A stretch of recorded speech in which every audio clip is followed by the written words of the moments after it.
Suriname is one of the most fascinating and least populated countries in South America, and the question that often arises is, why does almost nobody live there?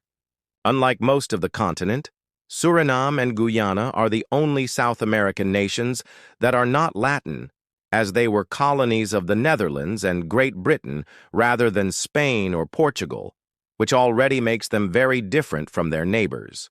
Suriname borders Brazil and the two Guianas, belonging to the historic Guianas region, famous for its diverse colonization involving Dutch, British, Spanish, French, and Portuguese settlers.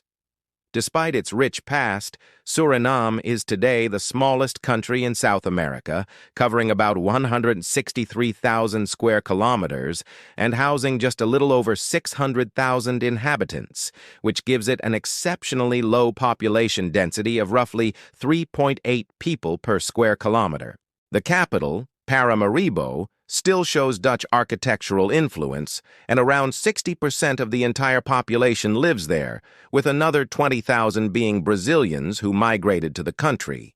The remaining population is spread thinly across the land, and an overwhelming portion of Suriname's territory, known as Sipaliwini, is practically uninhabited, occupying 80% of the country's map but housing fewer than 40,000 people. This area remains almost untouched, full of immense forests and wildlife, earning Suriname the distinction of being the smallest country in the world with the largest percentage of preserved forest coverage.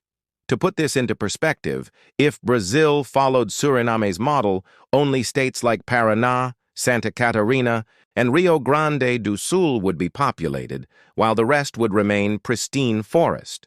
However, although the interior is sparsely inhabited and not suitable for large-scale agriculture, it is heavily exploited for mining, especially gold, which represents around 70% of the nation's exports, alongside other resources like bauxite, vital for aluminum production. But to truly understand why so few people live in Suriname today, we need to take a historical step back.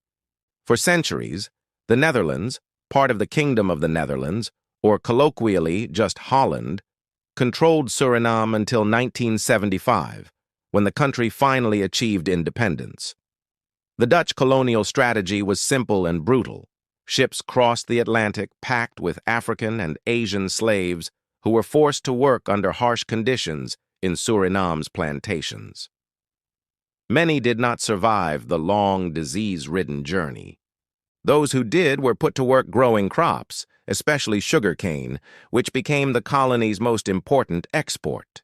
The enslaved population included Africans and Chinese, and over time they forged an unusual sense of unity for survival that contributed to Suriname's rich ethnic and cultural diversity.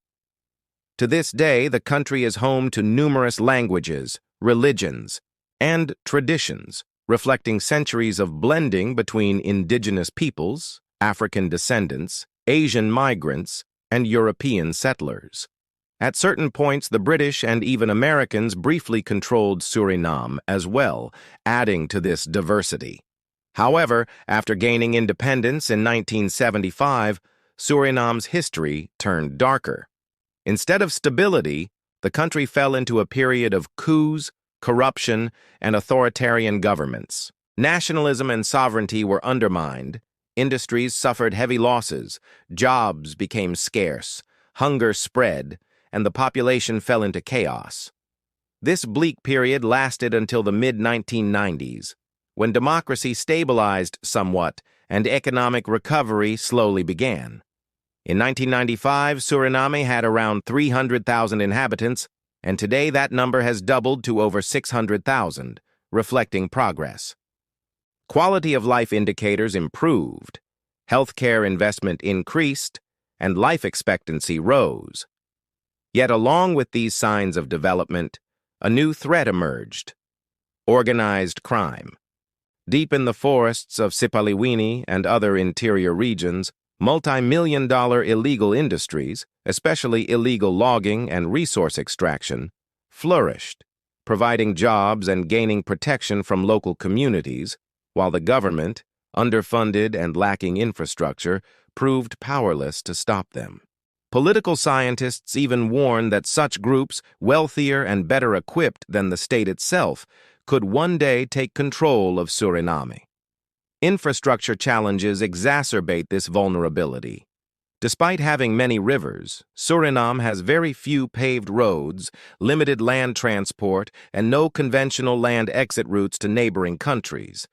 To enter or leave Suriname, one must travel by air or water, as no international highways connect it to Brazil, Guyana, or French Guiana. Border conflicts further complicate matters. Suriname's neighbors have disputed its territory for decades, straining trade, limiting exports, and restricting economic cooperation.